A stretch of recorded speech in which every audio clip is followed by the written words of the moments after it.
Jadi, faktor apa saja yang sebaiknya kita perhatikan dalam persalinan? Hari ini kita akan bahas 5P dalam persalinan.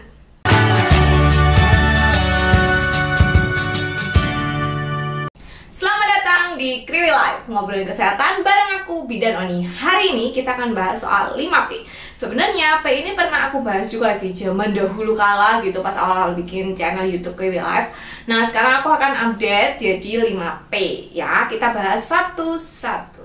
P yang pertama adalah passenger. Ini adalah penumpang ya, berarti kalau passenger. Dalam hal ini adalah bayi, plasenta, dan air ketuban. Jadi yang mempengaruhi persalinan itu bisa jadi posisi bayinya kayak apa, apakah presentasi kepala, apakah presentasi bokong, apakah dia nanti kepalanya besar jadi masuk panggul, beratnya gimana, kelebihan atau kekurangan. Juga bisa letak plasentanya. Misalnya plasenta yang di atas pasti tidak akan menimbulkan masalah, tapi kalau plasenta letak rendah itu biasanya akan mempengaruhi persalinan. Atau misalnya plasenta letak rendah tapi nggak total ya, jadi bukan plasenta previa totalis ada di samping gitu, tapi dia bisa menyebabkan bleeding. Nah, itu juga bisa mempengaruhi persalinan.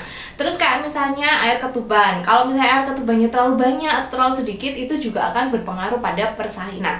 Jadi passenger ini juga penting gitu. Nah, kalau misalnya kita ngomongin soal passenger, sebenarnya kita bisa melakukan usaha. Kayak misalnya kalau posisi bayi, itu kan kita bisa kayak melakukan gerakan-gerakan yang mengoptimalisasi posisi janinnya kayak apa. Kita bisa rajin berolahraga supaya nanti plasentanya itu jadi maksimal. Tapi kalau posisi plasenta itu to be honest emang nggak bisa diubah ya. Kita bisa ngubahnya kayak kalau misalnya bayinya terlalu gendut atau bayinya mungkin posisinya kurang optimal, seperti itu kita masih bisa mengusahakan. Nah, P yang kedua adalah passage atau jalan lahirnya, jalan yang akan dilewati. Aku banyak banget nerima pertanyaan, Bu, kalau misalnya panggul aku sempit, terus bayi aku itu nggak bisa masuk panggul, itu sebenarnya aku bisa nggak sih lahiran normal? Nah, jawabannya adalah nggak bisa gitu. Jadi salah satu syarat gimana supaya kalian bisa melahirkan normal adalah bayimu itu harus bisa masuk panggul. Lah nggak bisa masuk panggul ya, dia otomatis nggak akan bisa keluar dari vagina, karena sebelum dia keluar dari vagina itu dia harus masuk panggul dulu. Jadi bayinya masuk panggul dulu, seret, baru habis itu keluar dari vagina. Kalau dia nggak bisa masuk panggul ya dia nggak bisa lewat vagina kayak gitu. Jadi kalau bayinya nggak bisa masuk panggul ya udah kayak gitu, kemungkinan besar harus SC. Selain ukuran panggul, si passage atau jalan lahir ini juga bisa dipengaruhi oleh paritas atau banyaknya persalinan yang sudah dilakukan si ibu. Kalian mungkin pernah dengar ya kayak, wah ini udah anak keempat nih, batuk aja lahir gitu. Karena kayak kalau sudah persalinan yang kesekian itu jalan lahirnya tuh kayak udah disiapkan sama kakak-kakak si bayinya itu loh. Jadi udah pernah dilewatin. Jadi akhirnya si bayinya ini akan lebih mudah, si adik ini akan lebih mudah keluar dibandingkan kakak-kakaknya. Jadi memang paritas itu sedikit banyak mempengaruhi dan juga sedikit banyak mempengaruhi juga robekan perineum. Terus ada bentuk panggul juga. Perineum juga ngaruh ya, kayak perineumnya itu kaku nggak, terus lentur, ataukah tipis, ataukah dia elastis, itu juga mempengaruhi. Jadi passage atau jalan lahir ini intinya adalah ya jalan yang akan dilewati bayinya nanti. Apakah dia ada penyulit atau lancar jaya mahi. Kemudian yang selanjutnya adalah power. Power di sini adalah kontraksinya gimana. Apakah kontraksinya itu kuat dan teratur, ataukah kontraksinya itu udahlah lembek, antara ada dan tiada, jarang-jarang gitu. Jadi walaupun kontraksi itu mungkin rasanya kurang nyaman ya, tapi kalau kalian nggak kontraksi itu kemajuan persalinannya pun akan jadi lama gitu. Jadi setiap kontraksi bayangkan itu adalah gelombang cinta yang akan membawamu semakin dekat dengan bayimu. Jadi semakin kontraksinya sering, semakin kontraksinya lama, itu maka kemungkinan kemajuan persalinannya akan cepat. Jadi kamu ketemu bayimu itu juga akan semakin cepat. Dan sebaliknya, kalau kontraksinya kurang ada kuat, antara ada dan tiada, ya itu nanti akan mempengaruhi kemajuan persalinan.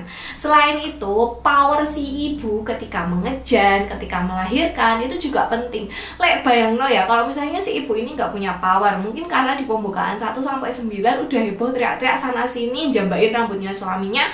Ketika persalinan ngedengnya cuman Nah itu tidak ada powernya, tidak akan keluar bayinya. Jadi powernya ini harus ditabung. Ketika pembukaannya belum 10 ya jangan ngejen dulu. Makanya kalian harus belajar nafas, ditabung energinya supaya ketika pembukaannya udah 10 kalian bisa dan bayinya keluar. Seperti itu.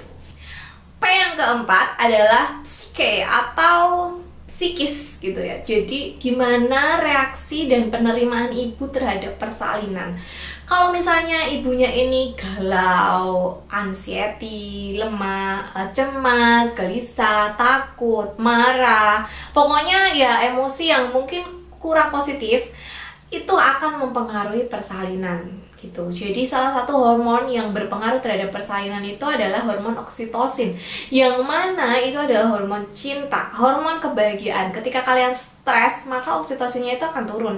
Ketika turun ya udah gitu, kontraksinya akan kurang baik, seperti itu. Nah, gimana caranya supaya bisa legowo, bisa ikhlas, bisa nggak takut? Itu salah satunya adalah dengan melakukan persiapan. Jadi kalau kalian nonton video-videonya Kriwil Life itu sudah termasuk persiapan. Kalian tahu apa yang akan kalian hadapi. Kalian ngerti nantinya harus gimana sih. Kalau misalnya persalinan, kalian tahu oh kira-kira pembukaannya begini, begini, begitu. Kalian udah ada gambaran. Kalian udah bikin berplan, perencanaan persalinan. Nah, itu sudah sebuah langkah awal. Jadi kalian tahu, oh nanti kalau misalnya terjadi gini, aku udah siap kok untuk melakukan plan A. Kalau plan A gagal, masih ada plan B. Itu akan memberi kedamaian dalam hati. Terus partner itu juga penting. Itulah sebabnya kenapa sih aku sampai ribet-ribet bikin video soal gimana peran partner gitu ya. Harapannya biar ditonton juga sama pak suami, ibu mertua, ibu kandung, kakak, sahabat yang nantinya akan jadi partner persalinan kalian. Karena akan ada masanya mungkin ketika persalinannya nggak maju-maju, atau mungkin ketika kontraksinya sangat nyeri dan kalian kayak, aduh aku menyerah aja deh, nggak mau deh, wes lah terserah lah, mau aku. Nah, peran partner di sini adalah memberikan support dan dukungan. Jadi bukan hanya di situ fisiknya aja jenggureng, tapi juga empati. Jadi tapi juga merasakan kita. Jadi persalinan ini bukan cuma aku yang alami, tapi juga partnerku kayak gitu. Ini sangat penting untuk support system si ibu gitu. Selain itu, yang perlu kalian ketahui itu ketika kalian stres, terus tegang, cemas, takut, itu di dalam tubuh kita ini juga akan merilis namanya hormon katekolamin. Nah, hormon ini akan membuat kontraksi itu terhambat dan menghambat juga aliran darah ke plasenta. Jadi kalian mungkin pernah dengar ya kak, ibu hamil tuh nggak boleh takut, ibu hamil tuh nggak boleh stres karena bisa ngaruh ke janinnya. Ya iya, karena ketika kita stres tuh ada hormon-hormon yang dirilis oleh tubuh. Jadi itu tadi ya, supaya nggak stres, hadapi ketakutan dengan pengetahuan. Nonton seriesnya Bidan Kriwil, terus cari pengetahuan di mana aja boleh. Di channel ini, di channel sebelah, tanya bidannya, tanya dokternya, baca buku, baca jurnal, boleh banget. Terus partnernya juga harus siap untuk memberikan dukungan. Karena kadang jujur ya, itu ada keluarga yang sebenarnya tuh niatnya tuh bagus gitu, pengen mendukung gitu, tapi mendukungnya masih pakai adat istiadat yang jadul. Misalnya ibunya suruh makan telur mentah, padahal itu telur mentah tuh rasanya aku nggak mau sih ya. Nah, alih-alih ibunya jadi semangat, jadi powernya tinggi, mah jadi muntah-muntah, gombelenak. Nah, itu kan salah satu dukungan yang tujuannya baik tapi kurang tepat. Nah, itu juga perlu dipersiapkan. Yang kelima adalah position atau posisi. Sayangnya di Indonesia ini posisi melahirkan memang belum begitu banyak variasinya Bu. Jadi kebanyakan itu leototomi kayak gini gambarnya.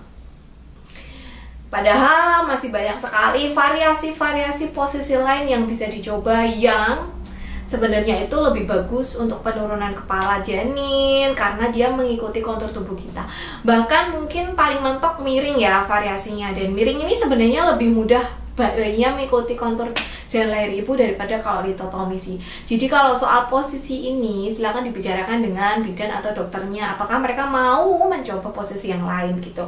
Karena posisi ibu yang nyaman itu tentunya akan memudahkan janinnya untuk keluar, dan kalau nyaman kan otomatis psikis kita juga tenang, terus nanti power kita juga akan lebih kuat seperti itu. Jadi memang walaupun kayaknya cuman posisi aja kok gitu, Tapi kalau ya sama kan, kayak kalau misalnya kita tidur dengan posisi yang nyaman sama posisi yang nggak nyaman, walaupun itu kayak cuman posisi, tapi kan akan sangat ngaruh ke banyak hal ya kan. Kayak duduk aja kalau posisinya nyaman ya kita PW gitu kan, posisi enak itu kita bisa betah gitu, duduk lama gitu di situ. Tapi kalau posisinya udah nggak enak, maka ya wes gelisah aja gitu, kayak duh sakit nih punggungku kayak gitu misalnya gitu. Nah itu tadi 5P dalam persalinan. Semoga 5P kalian semuanya ini bagus kabeh, jadinya persalinannya lancar, sehat ibu dan bayinya. Sampai jumpa di video berikutnya. Silahkan klik tombol subscribe-nya, like, komen, dan follow aku di Instagram @bidankriwil, karena aku sering share info-info kesehatan di sana juga. Bye!